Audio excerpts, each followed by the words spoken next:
Nas khotbah yang menyapa kita semua di minggu ini tertulis dalam kitab Yeremia pasal 17, dimulai dari ayat 12 sampai ayat 18. Demikian bunyinya. Tahta kemuliaan luhur dari sejak semula tempat bait kudus kita. Ya pengharapan Israel, Tuhan, semua orang yang meninggalkan Engkau akan menjadi malu. Orang-orang yang menyimpang daripadamu akan dilenyapkan di negeri, sebab mereka telah meninggalkan sumber air yang hidup, yakni Tuhan. Sembuhkanlah aku ya Tuhan, maka aku akan sembuh. Selamatkanlah aku, maka aku akan selamat. Sebab Engkaulah kepujianku. Sesungguhnya mereka berkata kepadaku, di manakah firman Tuhan itu? Biarlah ia sampai. Namun tidak pernah aku mendesak kepadamu untuk mendatangkan malapetaka. Aku tidak mengingini hari bencana. Engkaulah yang mengetahui apa yang keluar dari bibirku. Semuanya terpampang di hadapan matamu. Janganlah engkau menjadi kedahsyatan bagiku. Engkaulah perlindunganku pada hari malapetaka. Biarlah orang-orang yang mengejar aku menjadi malu, tetapi janganlah aku ini menjadi malu. Biarlah mereka terkejut, tetapi janganlah aku ini terkejut. Buatlah hari malapetaka menimpa mereka dan hancurkanlah mereka dengan kehancuran berganda. Ya pengharapan Israel, Tuhan, semua orang yang meninggalkan Engkau akan menjadi malu. Ayat 13. Dan di dalam ayat 14 selanjutnya dikatakan, sembuhkanlah aku ya Tuhan, maka aku akan sembuh. Bangsa ini tidak mendengar aku lagi. Bangsa ini tidak mengingat aku lagi. Mereka sudah menjauhkan diri daripadaku. Bangsa ini sudah membuat patung-patung Baal untuk sesembahan mereka.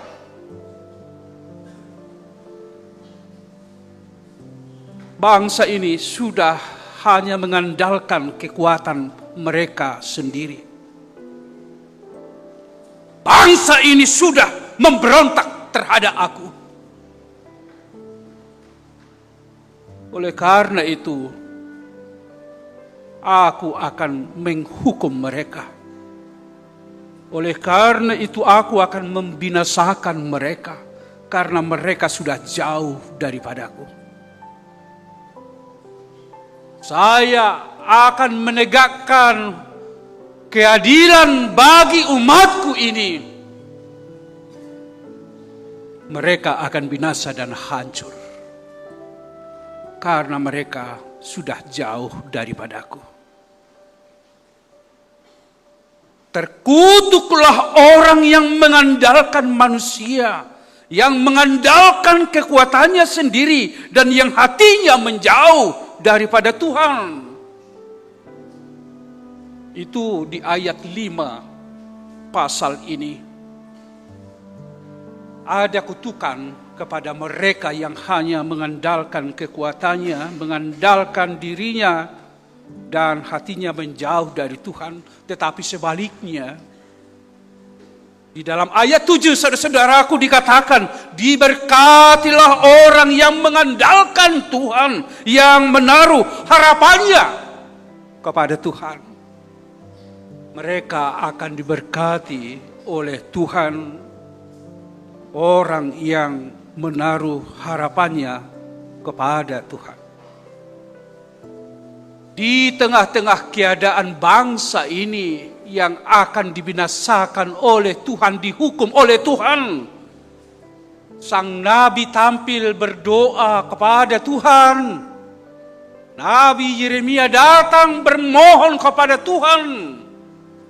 Dan inilah doanya yang menjadi nas khotbah kita hari ini. Dia melipat tangan, bermohon, menundukkan hatinya, menyampaikan hatinya di dalam doa kepada Tuhan. Itulah sebabnya amang inang saudaraku, di dalam tema Alkitab dan di almanak gereja kita dibuat judul Tuhan pengharapan kita. Tuhan pengharapan kita. Karena apa? Karena tidak ada lagi yang diharapkan kalau sudah hukuman Tuhan datang.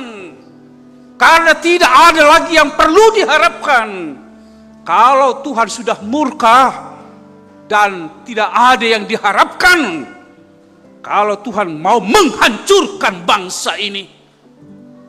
Selain hanya Tuhan yang diharapkan oleh bangsa ini, supaya mereka bangkit kembali dan dipulihkan kembali dan memiliki masa depan itu, saudara-saudaraku. Oleh karena itu, amang inang saudara-saudaraku, paling tidak ada 3 yang menjadi pesan dan yang menjadi panggilan nilai kehidupan yang harus kita bangun melalui nas ini, saudara-saudaraku, di tengah-tengah kehidupan tantangan yang kita hadapi sekarang ini. Yang pertama, saudara-saudaraku, kita dipanggil dan diundang untuk menjadikan Tuhan sebagai tempat perlindungan dan pengharapan bagi kita semua. Tuhan menjadi perlindungan dan sumber pengharapan bagi kita semua. Di tengah-tengah banyaknya dinamika kehidupan yang kita hadapi dan begitu kompleksnya persoalan-persoalan yang kita hadapi saat ini, katakanlah ketika kehidupan kita mengalami kejatuhan, pasti kita membutuhkan kekuatan di dalam kehidupan. Katakanlah ketika pengharapan kita sudah lagi tidak pernah hidup, di sana kita membutuhkan sebuah kepastian, membutuhkan sebuah keberanian untuk bangkit. Di saat kesulitan itu dihadapi, di sana kita memerlukan adanya jalan keluar, solusi yang terbaik di setiap persoalan yang kita hadapi. Tuhanlah perlindungan dan pengharapan kita untuk itu, saudara-saudaraku. Tidak ada yang lain. Karena apa? Kalau bangsa ini hanya mengandalkan kekuatannya, mengandalkan kecerdasannya, mengandalkan semua apa yang ada padanya, Tuhan mengatakan, terkutuklah engkau. Karena kamu memiliki keterbatasan, kecerdasan, kemampuan yang terbatas. Hari ini saya kuat, besok saya boleh lemah. Hari ini saya berdiri kokoh, tapi besok saya bisa runtuh. Keterbatasan kita ada, saudara-saudaraku. Keterbatasan manusia itu.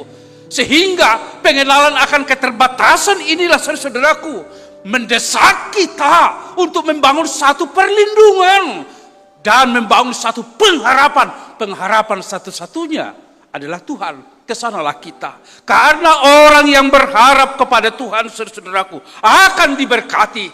Itulah firman Tuhan. yang kita dengarkan hari ini. Pengharapanmu adalah Tuhan.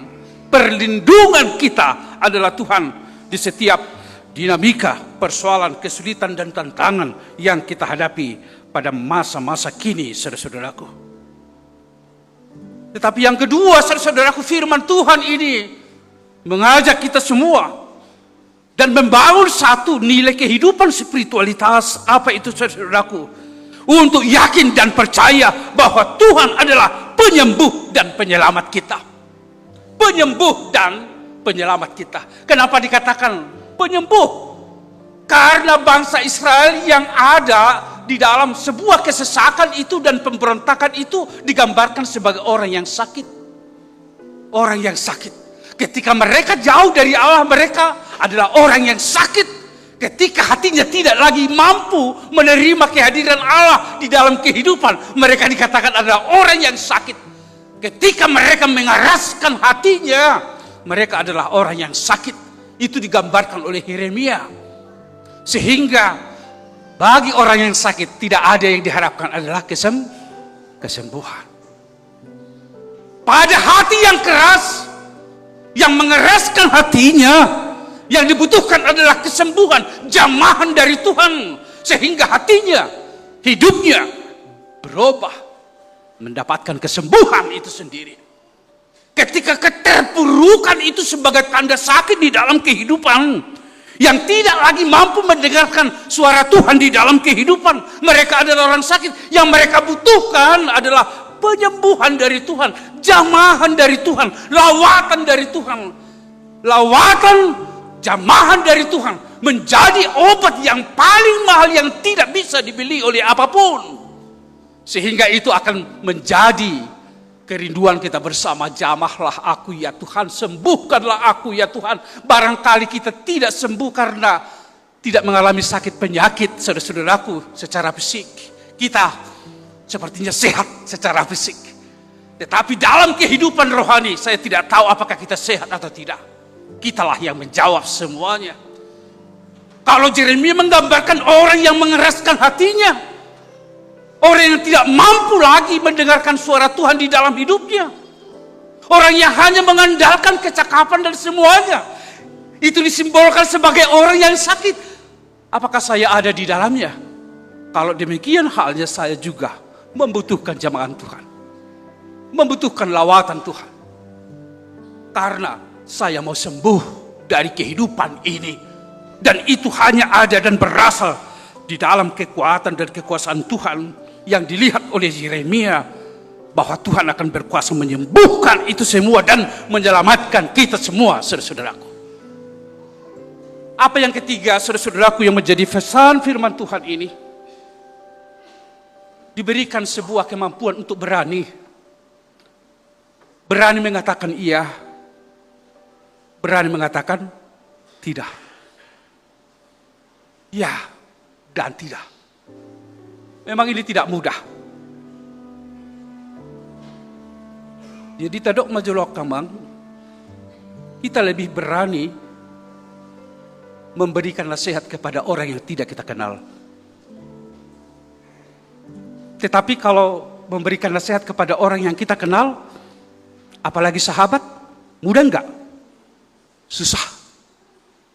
Susah. Itu sudah hukum. Saya tidak mengenal dia, tapi saya pasti berani mengatakan apapun. Apa yang benar saya katakan itu. Tapi kalau sudah saya kenal, wah tunggu dulu. Ya kan begitu. Dalam konteks bergereja kan banyak begini. Sehingga persoalan itu boleh panjang dan larut di PTS kan begitu. Padahal pada suatu saat itu muncul lagi. Katakanlah begini Abang Inang. Ada warga jemaat yang melakukan sebuah tindakan yang salah sesuai dengan dogma kita, ajaran kita. Dan kami para pendatua ini yang menjadi tantangan. Pendatua sangat dekat dengan orang ini. Ya kan begitu. Sebenarnya dia sudah harus mengatakan itu. Karena dia sudah melakukan sebuah, katakanlah kesalahan sesuai dengan dogma kita. Tapi untuk menegornya, unang majoba, tok majoba tokin lai. Sehingga larut dan berlarut, semua didiamkan. Iya kan begitu? Kita bicarakan di Parhalado. Unang majoba, jangan. Emosional yang lebih mendominasi. Sehingga kesalahan demi kesalahan itu muncul. Makanya tidak heran kejahatan merajalela itu karena banyak orang yang diam. Kalau kita diam, itu akan menjadikan dosa-dosa akan semakin merajalela. Jadi mulai tiba di huriat tak kamang, kita bersyukur kepada Tuhan. Sekalipun pedih, sekalipun banyak kritikan kepada HKBP. Kok ada RPPC? Bahkan begitu. Kan begitu. Gereja apa itu kan gitu? Gudang deh. Ya. Tetapi sebenarnya iya dan tidak. Harus kita katakan. Ada warga jemaat yang melakukan sesuatu tindakan yang tidak lagi sesuai dengan nilai-nilai Kristiani. Tapi itu didiamkan. Itu bukan gereja kalau tidak menegornya. Sehingga kadang ada masalah 10 tahun yang lampau sekarang muncul lagi. Berani dikatakan? Berani, ada keberanian menghadapi penentang itu. Sebagaimana Yeremia berani menghadapi penentang itu yang disampaikan oleh firman Tuhan kepadanya. Dan satu hal, dan ini harus serius, karena salah satu tujuan dari tahun transformasi menciptakan keadilan sosial dan peduli terhadap ekologi lingkungan hidup. Ini salah satu poin dari tujuan transformasi. Namun dalam realitas ini harus kita perjuangkan bersama-sama. Karena melihat masa depan kita, melihat masa depan anak-anak cucu kita, betapa pedihnya, betapa sakitnya yang dialami oleh masyarakat Toba sekarang. Parmonangan tidak bisa menanam tanaman yang mereka butuhkan demi keberlangsungan hidup. Tanah adat yang selama ini mereka tanami, tapi sekarang sudah dicabut, dihancurkan, dilarang untuk menanam. Barangkali yang menginang melihat itu melalui media sosial. Ada banyak ibu-ibu yang harus menangis, diusir dari misalnya. Siapa yang melakukan? Ya toh kita juga. Orang Batak, iya orang Batak juga. Sama. Kita juga yang melakukan. Tetapi kalau kita diamkan, bagaimana ekologi kita ke depan? Kita sudah melihat bagaimana kehancuran dan banjir bandang yang melanda Tapanuli Raya di tahun-tahun yang kemarin. Ini akan kita suarakan.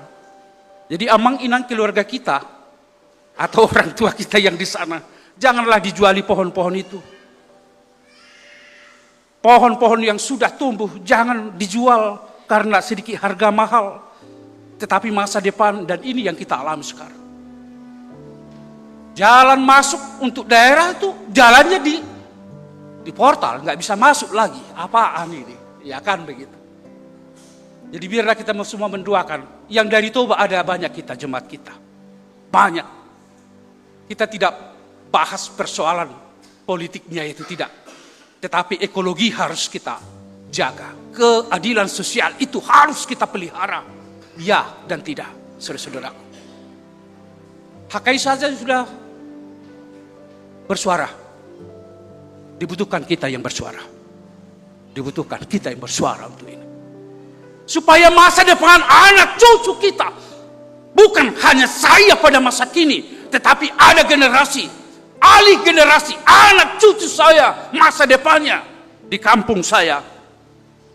Akan saya pikirkan bagaimana supaya mereka menjadi anak yang memiliki kesejahteraan di dalam kehidupan. Karena ekologi yang seimbang dan adil tercipta di daerah kita, saudara-saudaraku. Inilah firman Tuhan, amang inang, yang menyapa kita saat ini, menegur kita, sekaligus meneguhkan kita. Bahwa kepada setiap orang yang kehilangan harap, Mari Amang Inang, bangunlah kembali harapanmu kepada Tuhan. Yang selama ini kita kosong harapan, mari hari ini Tuhan mengatakan, bangunkan pengharapanmu hanya Dia. Karena pengharapan itu sama seperti sauh kapal atau jangkar kapal. Ketika kapal itu berada di dalam laut, maka jangkarnya akan diturunkan, sauhnya akan diturunkan. Supaya apa? Supaya ketika ombak datang, angin datang, kapal itu tetap tidak terombang-ambing. Itulah pengharapan. Jadi kalau kita memiliki pengharapan, apapun yang terjadi ombak kehidupan, kita tetap tidak terombang-ambing. Oleh karena dunia ini, saudara-saudaraku, berharaplah kepada Tuhan. Mari kita berharap kepada Tuhan. Dan baru saja kita melantik panitia tahun transformasi gereja kita. Kita bersyukur kepada Tuhan. Siapa lagi yang mengembangkan gereja kita kalau bukan kita? Dan kita melihat bagaimana semangat kita, bagaimana semua harapan kita ke depan supaya gereja ini semakin maju dalam kehidupan spiritualitasnya melalui program-program yang kita lakukan. Jadi martopak maju kita tu panitia sudia kamang kainang lok dalam tidak kaningan. Jalan rapak mahita manang yakun nasida te kamang kainang. Supaya Tuhan memberi kekuatan kepada mereka. Karena saya akan sampaikan, ada 10 tujuan dari tahun transformasi yang digariskan oleh gereja kita HKBP. Alai pagudakuan non, yang nyata dan yang harus kita lakukan, saya mau sampaikan 3 hal. Tujuan transformasi yang akan kita kerjakan secara bersama-sama. Tujuan yang pertama Amang Inang dikatakan menjadikan warga jemaat HKBP teladan, role model dalam sikap hidup Kristiani, serta profesional dalam melakukan tugas-tugas sehari-hari. Iya, role model lah. Itu yang disampaikan. Gabi, teladan, Gabi, tiruan. Iya kan? Ya kita ada bangga nih Amang Inang. Kita bangga nih, anak muda juga harus bangga. Hanya orang Batak yang lebih banyak mengadakan 2 syukur awal tahun, bona tahun. Hanya orang Batak gitu. Gereja, ya HKBP ya lebih banyak. Ya, ada bona tahun marga, ada bona tahun gereja secara umum, ada bona tahun parupuan, ada bona tahun ama, ada bona tahun Naposo Bulung, ada bona tahun sekolah minggu, ada bona tahun arisan, ada bona tahun, semua bona tahun kan. 2 syukur awal tahun kan begitu. Jadi lebih banyak orang Batak. Kalau gereja Jawa tidak ada baja gitu. Paling-paling 1 kali. Ya artinya melihat ibadah, frekuensi ibadah yang kita lakukan oleh gereja maupun marga-marga, orang Batak itu harus sudah menjadi sitiruan. Sudah menjadi sitiruan. Bahkan luar biasa itu kan. Di hari Minggu lagi bona tahunnya. Ya terkadang kami pusing kalau sudah hari Minggu. Menjadi pengkhotbah katanya bagaimana gereja ini terus harus melayani di sana. Pusing juga. Bona tahun katanya sampai bulan 4 masih ada ulang tahun bulan 4. Bukan ulang tahun. Bona tahun sampai Mei, sampai Juni. Gak tahu lah apa namanya itu, bukan bona tahun lagi itu namanya. Ya tapi apapun namanya yang saya lihat itu adalah semangat berdoa kita, itu yang saya lihat. Bukan tahunnya yang saya lihat lagi atau bulannya, bukan. Tapi semangat kita berdoa, kan begitu. Ini sudah menjadi role model. Sudah menjadi tiruan kita. Melihat frekuensi ibadah yang kita lakukan di gereja hari Minggu, bona tahun, setiap minggu, di tempat-tempat lain. Sudah menjadi role model harusnya. Harusnya. Ya kenapa saya bilang harusnya ya? Apakah memang kita belum? Kalau begitu ya. Sudah ya.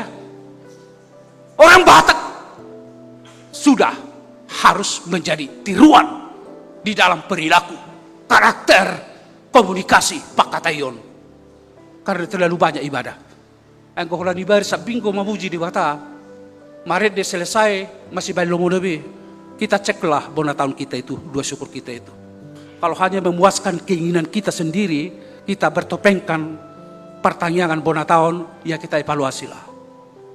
Tetapi kalau itu adalah muatannya, ada perilaku, transformasi perilaku, kehidupan yang semakin baik dan berkualitas, memikirkan masa depan anak-anak kita, pahopu kita di dalam arisan-arisan atau punguan marga. Mari kita doakan itu, mari kita lakukan itu. Amang Inang menjadi role model, itu yang pertama. Tetapi yang kedua, supaya kita bertekun dalam persekutuan. Supaya kita lebih bertekun dalam persekutuan, komunitas komunal. Memang personal ada, tapi komunal itu akan kita lakukan. Kalau kita katakan saudaraku membangun persekutuan, ya kita lah rasakan. Kalau personal itu sepertinya kurang ya, sekalipun tidak salah. Waktu COVID misalnya, kita ada ibadah live streaming di rumah masing-masing. Ya itu personal kan, tapi bagaimana perasaan kita? Sepertinya gak pas gitu ya, masih ada yang kurang. Sekalipun itu tidak salah, bagus itu. Personal itu membangun hubungan intim bersama dengan Tuhan di dalam pujian bersama secara personal itu baik. Tetapi kita sudah merasakan ketika masa COVID seada, beribadah saja dekat-dekat dengan suami atau anak-anak kita juga mikir kan begitu, sehingga terjadi personal kan begitu. Olah di masa diri rumah, tapi ternyata kurang greget gitu ya, kurang gitu ya, kurang. Oleh karena itu, saudara-saudaraku, ini mengarahkan kita membangun komunal, persekutuan komunal, di mana semua warga jemaat di sana bersekutu, di sana bernyanyi, kita sama-sama tertawa bersama, dalam penderitaan bersama. Komunal itu akan kita bangun. Itulah salah satu tujuan dari tahun transformasi. Amang Inang, kembali saya akan sampaikan itu. Lek kamu maju tiki agak gumat jangan teh, dapat hati akan magin nanti. Supaya saya atau kita semua melihat Amang Inang komunal HKBP Jatiwaringin hidup luar biasa. Dengan 2.212 kepala keluarga, warga jemaat kita HKBP Jatiwaringin. Luar biasa banyaknya. 6.000 sekian jiwa kita HKBP Jatiwaringin. Luar biasa 6.000. Dengan frekuensi ibadah 5 kali dalam 1 minggu. Mulai pagi sampai sore. Kan luar biasa itu Bang. Kita bersyukur kepada Tuhan. Terakhir ini. Kalau pada tahun-tahun yang lampau itu di angka, masih 1 bulan, 1 minggu itu, dalam 1 minggu itu, kita mengikuti ibadah hanya di antara kurang lebih 2.000 orang. 2.000 setiap minggu.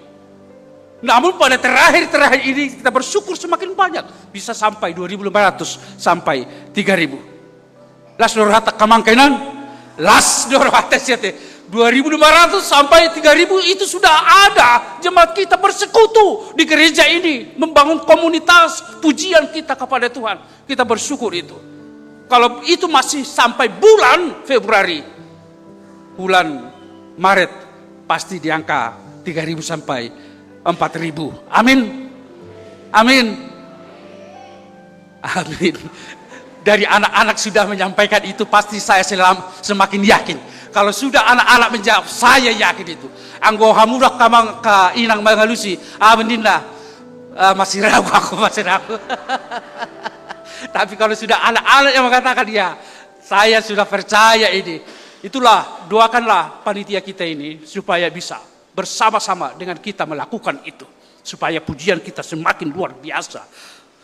Tetapi yang berikut saudaraku, yang ketiga tujuan dari tahun transformasi HKBP. Bagaimana supaya kita semua warga Batak bangga menjadi HKBP. Bangga menjadi jemaat HKBP. Ate kamang kenang ate. Tuhamu kainang, tuhamu inang, nama jalulus nakaning. Buah bangga tuhamu inang mung, ruas dia HKBP. Bangga. Terima kasih, puji Tuhan, ya. Puji Tuhan.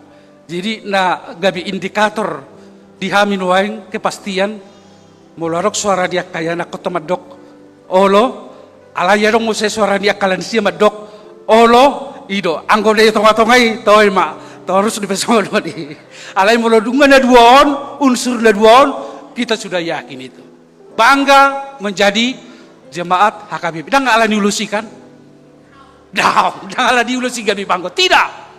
Tetapi bagaimanapun budaya kita juga harus kita lestarikan. Bagaimanapun kita harus melaksanakan bagaimana kita satu dengan warga jemaat di dalam suka citanya dan duka citanya. Sehingga biarlah kita semua kamangkinang remaja banggalah menjadi jemaat HKBP. Kalau ada jemaat sekarang HKBP, orang muda mengatakan ibadah HKBP itu monoton, tidak enak. Ibadah HKBP itu gitu-gitu saja. Maunya ada begini, begitu, begini. Boleh saja kami dengar. Tetapi saya tidak yakin karena ibadah yang dikatakan monoton itu mereka pergi ke sana, tidak. Saya belum yakin. Karena ibadah kita sungguh luar biasa, hanya saja kita kurang memberikan penjelasan tentang ibadah itu. Sehingga mereka apa ini gitu. Tapi kalau mereka sudah memahami liturgi kita, unsur-unsur ibadah di gereja kita, oh, ya luar biasa. Ya luar biasa. Ya kan begitu. Ini kelemahan gereja kita. Tetapi transformasi mengingatkan kita bagaimana supaya mereka memahami unsur ibadah kita. Bolehkah nyanyian yang lain? Bolehkah nyanyian pujian yang lain? Di HKBP, buku Ende, Kidung Jemaat, boleh untuk situasi tertentu nyanyian rohani. Itu yang kita lakukan di HKBP. Sehingga Amang Inang ada jati diri, identitas yang jelas bagi kita semua warga jemaat. Inilah kami, kebanggaan kami. Dan kami bangga dalam usianya 163 tahun. HKBP 163 loh. 163. Gereja yang lain barangkali sudah boleh sampai 30, 50, sampai 75. HKBP 163 loh. Dan bukan hanya di Indonesia, luar negeri. Kita bangga lah. Jadi kita jalan-jalan ke luar negeri, Amerika sudah ada di sana, ada HKBP. Singapura ada. Mari kita bangga menjadi warga jemaat HKBP, kan begitu. Melalui tingkah perilaku kita yang semakin luar biasa kita lakukan di HKBP Amang Inang. Inilah yang menjadi tujuan transformasi yang kita harapkan boleh memberikan wajah yang baru, nuansa yang baru, gerak ibadah dan spiritualitas yang baru. Sebagaimana firman Tuhan hari ini mengatakan, orang yang berharap kepada Tuhan akan diberkati oleh Tuhan. Tuhan memberkati kita semua. Kita berdoa. Kami bersyukur ya Tuhan untuk firman yang telah menyapa kami saat ini. Hanya Engkaulah pengharapan kami di tengah-tengah derita dan tantangan yang kami hadapi. Biarlah pengharapan ini terus bertumbuh dalam hidup kami. Menjadikan Tuhan satu-satunya pengharapan kami. Kami beriman mengikuti Engkau dan taat kepada Tuhan. Sehingga hidup kami adalah hidup yang terberkati. Terima kasih atas firman-Mu. Berkatilah kami semua umat-Mu. Amin.